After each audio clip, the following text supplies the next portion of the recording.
Hail a taxi in Tokyo and you'll immediately notice a difference. The cars shine. The interiors are spotless and smoke-free.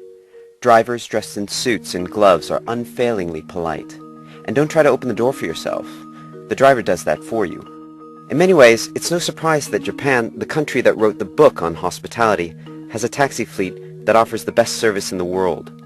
Tokyo has 48,101 taxicabs, more than double the number in London, 3 times more than Paris, 4 times more than New York.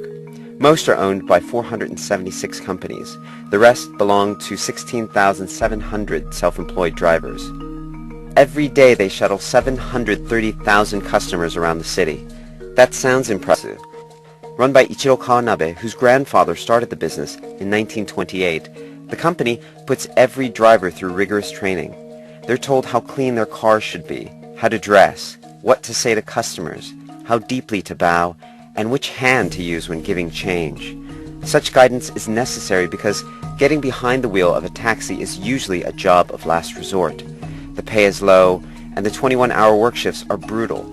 Rookie drivers spend 2 months obtaining a license, and 3 years on the job learning the best routes. Most quit before then. But those who stick it out at Nihon Kotsu have a shot at driving a black taxi, or kurotaxi, an elite force that look and act like chauffeurs and double as brand ambassadors. For the drivers, the first of several shifts starts at first light. Drivers check in, take a breathalyzer test, pick up their licenses, and listen to a short pep talk.